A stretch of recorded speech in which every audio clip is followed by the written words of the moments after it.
It was still dark early in the morning when my phone suddenly rang. Still groggy, I reached for the bedside table and checked the screen. It was a call from my sister-in-law.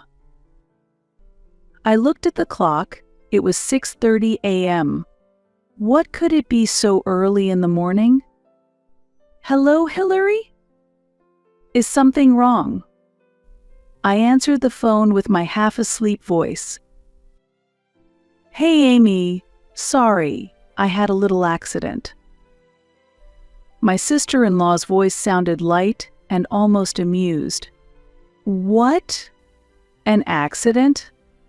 What do you mean?"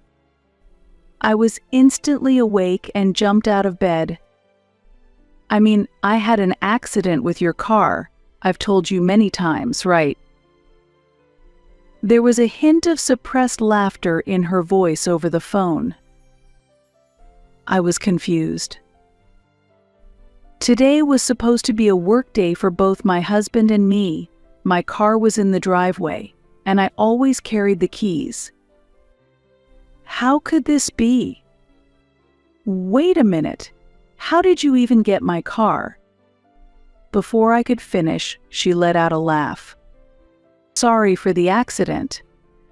But it wasn't on purpose, so you'll forgive me, right?" I was at a loss for words, unable to accept this reality, and my mind went blank. "My name is Amy. I am 28 years old and work for a company that manufactures automobile parts. I live with my husband, Nathan, who is a year older than me. I consider myself a quiet person, but others often tell me I am internally strong. I lived with my parents and grandfather until high school. My grandmother had passed away before I was born, so I never met her. My family has always been car enthusiasts, and I grew up surrounded by cars. My grandfather especially adored me. On days off, he would often take me driving and taught me about cars. My grandfather's catchphrase was, "One must take responsibility for oneself." This phrase is something I vividly remember him saying while stroking his beard. Naturally, I came to love cars as well, and went to a university outside the state I grew up in after graduating from high school, where I currently work. On weekends, I visit dealers and rental car shops, enjoying drives in various cars, from compact cars to luxury vehicles. I first met my husband, Nathan, at a dealership. He was the first staff to serve me. After many conversations, we became close, and on our days off, we enjoyed drives and car modifications together, naturally leading to a relationship. We got married 2 years after we started dating. My grandfather really liked Nathan as a fellow car enthusiast. When we visited my parents' home, we often went driving in my grandfather's classic car. Since my entire family loves cars, we all got along well. One day, while washing my car, my smartphone, tucked in my pocket, began to vibrate vigorously. I washed my soapy hands and checked the phone. It was a call from my mother. "Mom, what's up?"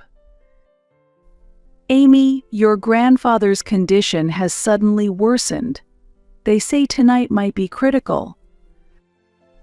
My mother conveyed this calmly, probably trying not to worry me excessively.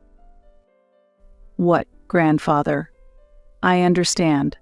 I'll be right there." My grandfather had been battling cancer for 3 years and had been in and out of the hospital recently. I had braced myself knowing it wouldn't be long, but I didn't expect this moment to come so soon. "Don't rush, drive safely," my mother said as she hung up. Since Nathan was at work, I contacted him and then headed to the hospital alone.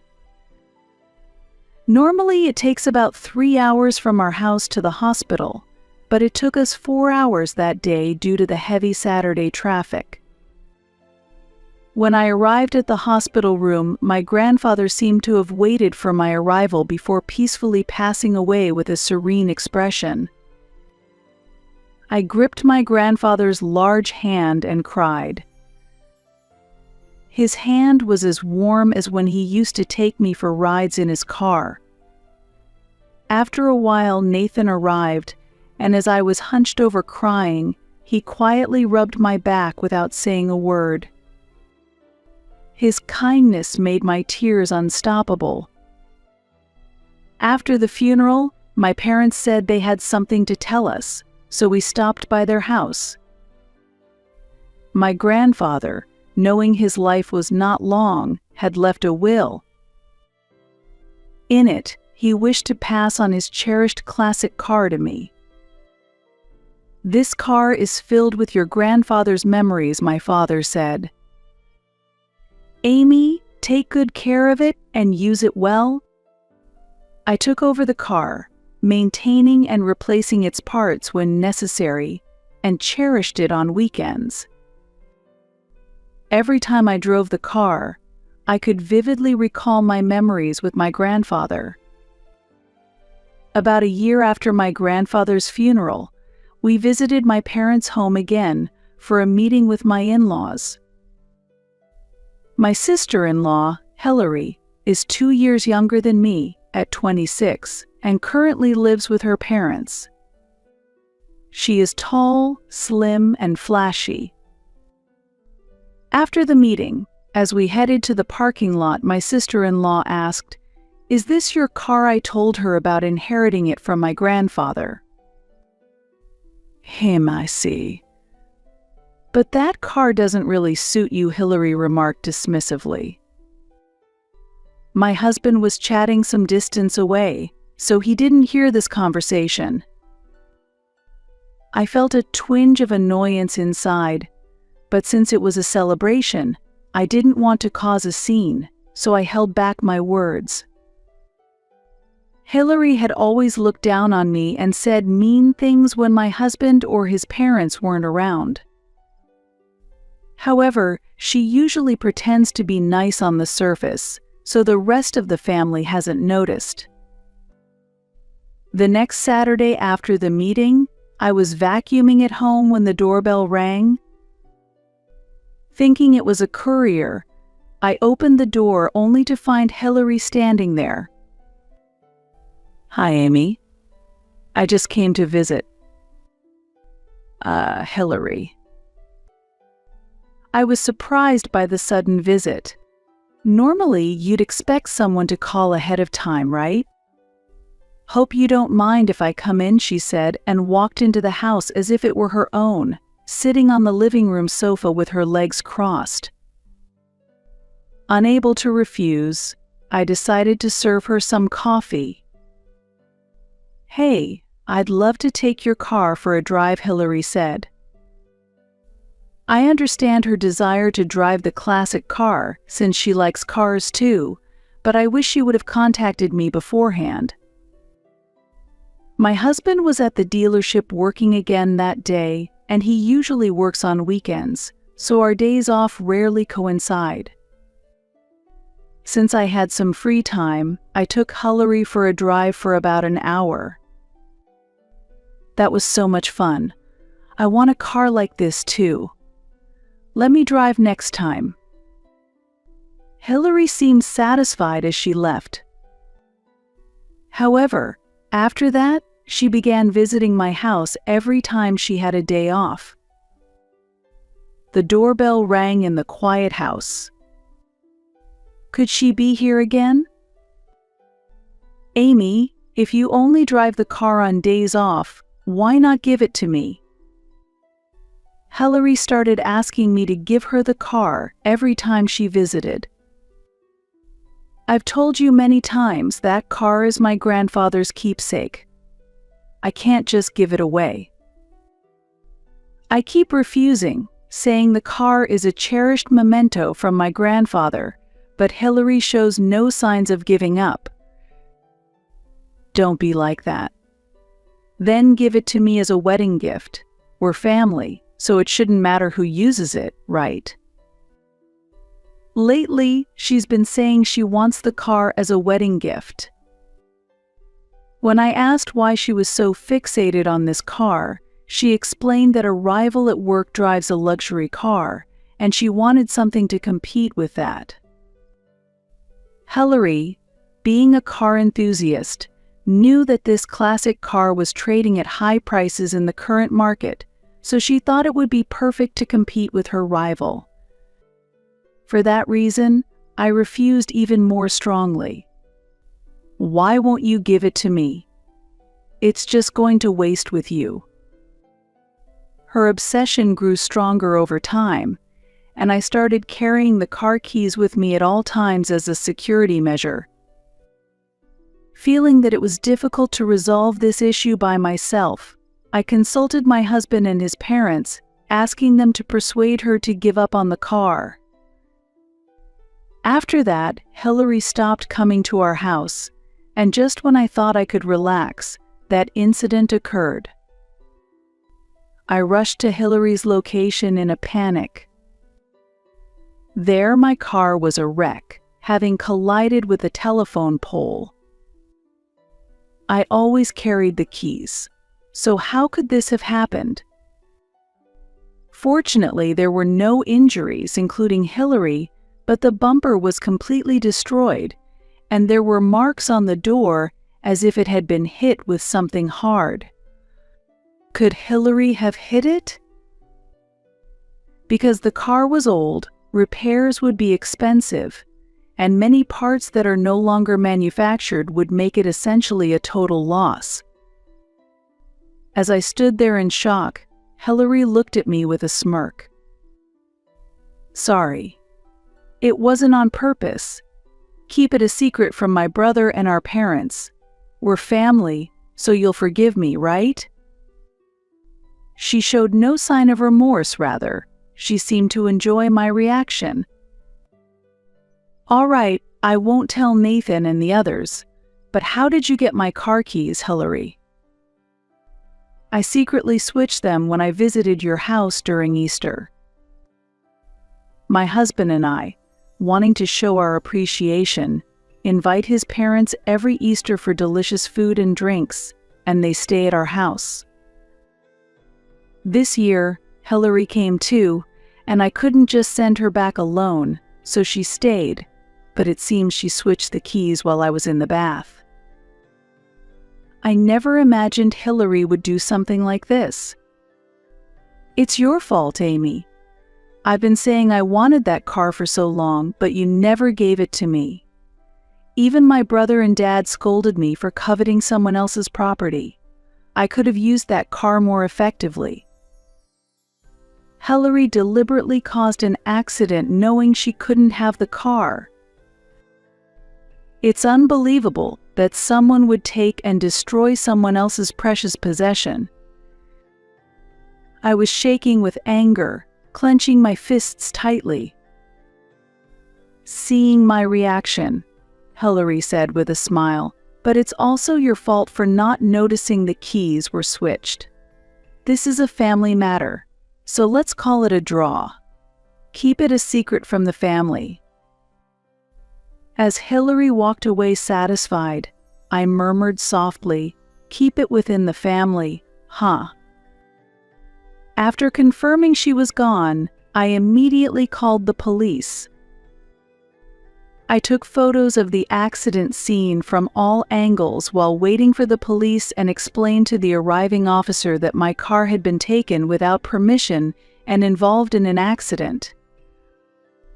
I also had them confirm the marks of violence left on the car after the accident, and it was deemed malicious, so I filed a victim report. After returning home, I submitted a claim to the insurance company with the photos I had taken. Still seething with anger, I approached dinner time. It was quite sudden, but I ended up going to my in-laws' house and having a meal with my sister-in-law Hillary, my husband Nathan, and their parents. Hillary seemed anxious that I might bring up the car issue, but outwardly she was proceeding with meal preparations as usual. Then she even sported a disdainful smile. During the dinner preparations, the in-laws' landline phone suddenly rang. "Yes, hello," my mother-in-law hurried to answer it and then exclaimed in surprise, "What?" With a puzzled look, she handed me the receiver. "Amy, it seems to be a call from the insurance company about the car accident." I took the receiver with a smile. I had previously requested the insurance company to contact me at my in-laws' landline instead of my mobile phone. I received confirmation of the accident and an explanation of the documents needed for the online application, which I noted down. Nathan, sensing something from my reactions and the notes, asked worriedly, "An accident?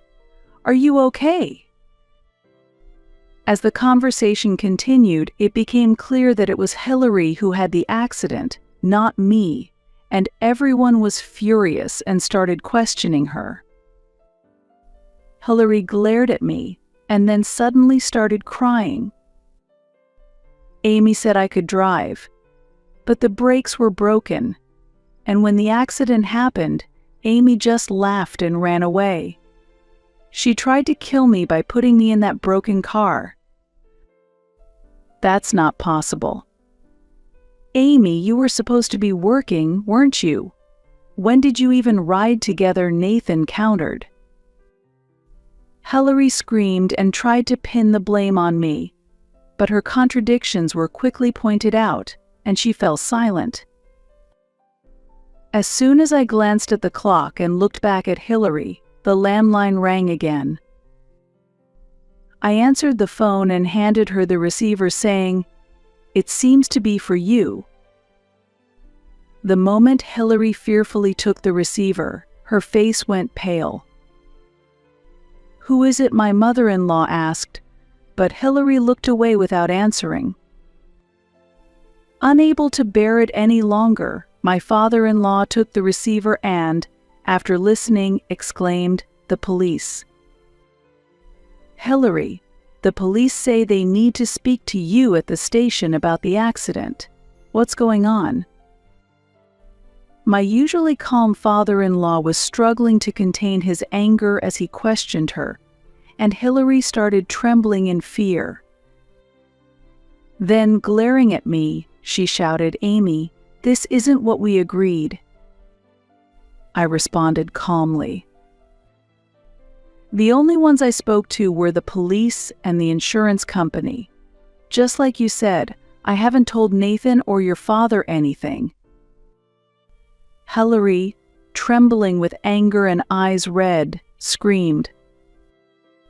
Everyone is being deceived by her. Amy is the one lying. In response to Hillary's insistence, I sighed deeply and played the conversation I had recorded on my smartphone. Actually, when I received the call about the accident, a colleague advised me as I rushed out of the office, "You should record this on your mobile.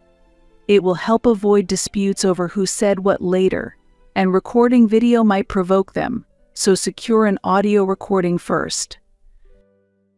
Following the advice of a colleague who had experienced trouble after a traffic accident, I had started recording the moment I faced Hillary. Naturally, all her unreasonable accusations and her threats of keep quiet, because we're family, were recorded.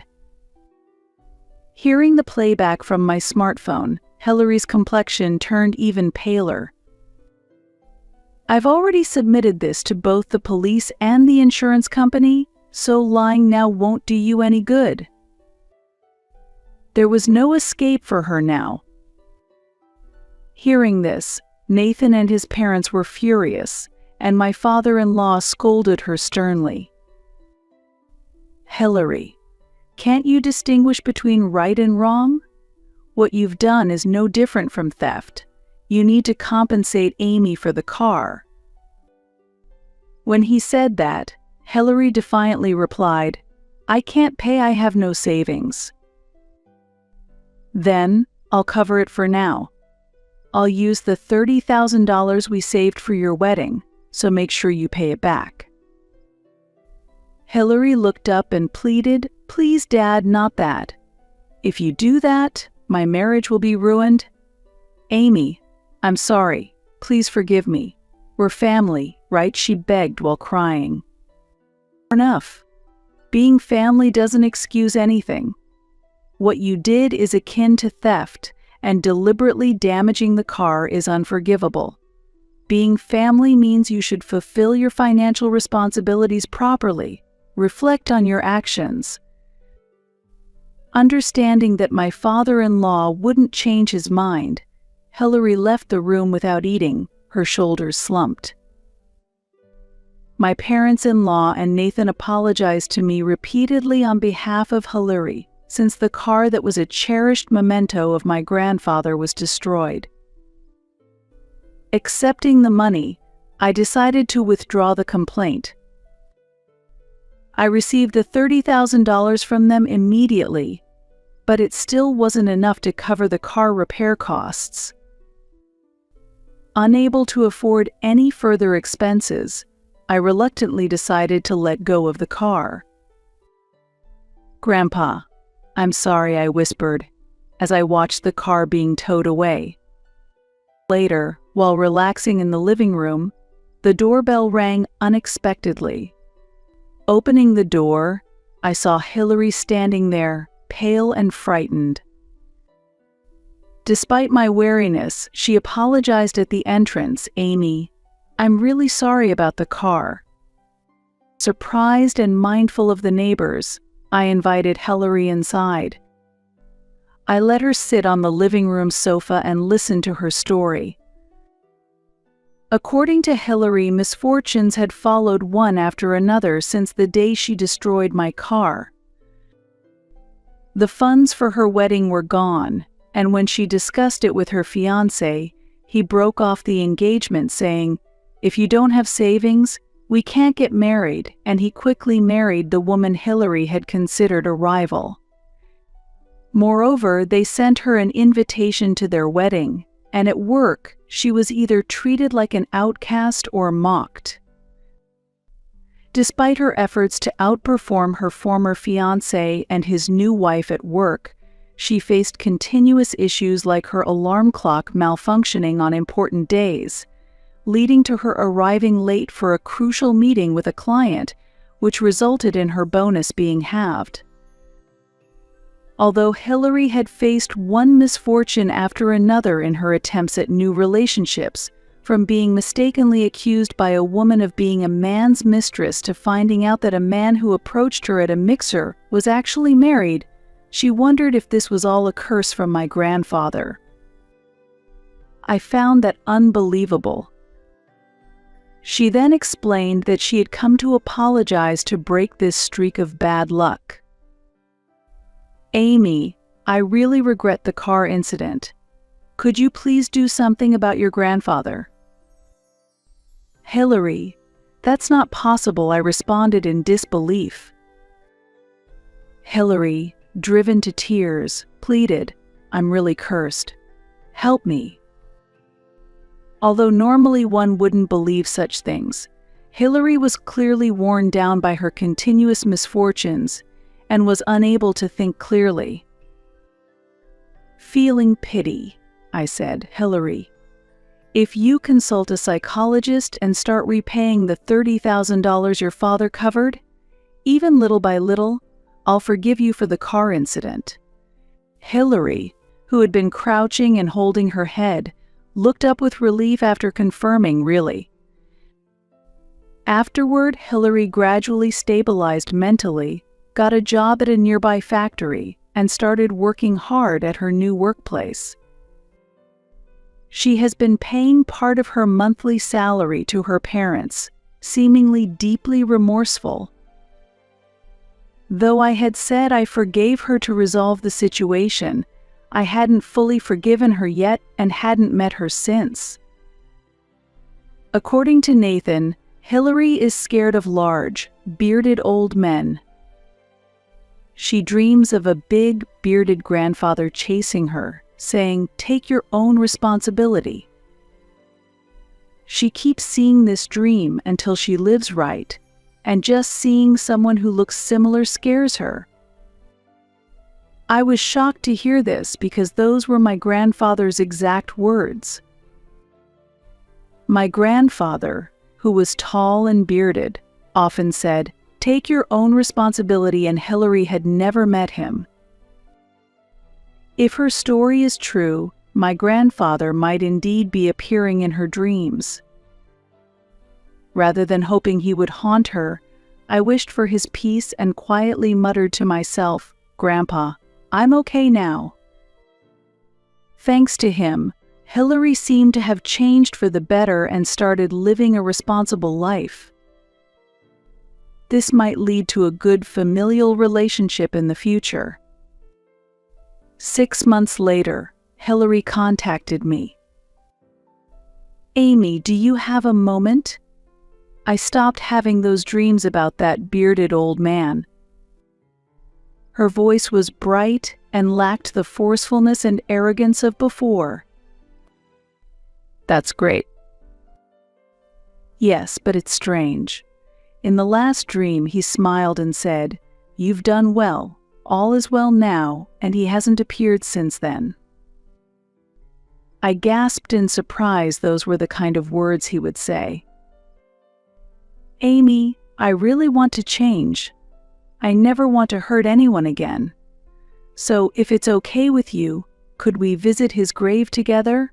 I want to apologize properly to him." Hillary's voice was devoid of her previous arrogance, and she looked genuinely remorseful. I thought for a moment and then agreed, "Okay, let's go together this Sunday." That day, we stood before my grandfather's grave.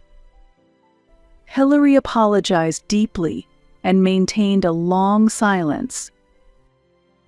"Grandpa, I'm truly sorry. Thank you." Tears were welling up in Hillary's eyes. I too joined my hands quietly and spoke to my grandfather in my heart, "Thank you, Grandpa. We're getting by all right." On the way back from the grave visit, Hillary spoke to me. "Amy, once I save up enough, I want to find and buy the same model car as your grandpa's keepsake and have you drive it. Until then, I'll keep working hard, hoping for him to watch over us." Seeing Hillary's earnest gaze, I nodded quietly. "Thank you, Hillary. I'm sure my grandpa would be happy." As we looked out the car window, I reflected. People can change. Sometimes, mysterious forces help facilitate that change. While we no longer have my grandfather's precious car, we have regained our family bond, which might be what he wanted the most. Our journey ahead is long, but now we have the strength and hope to walk through it, believing that somewhere, my grandfather is watching over us.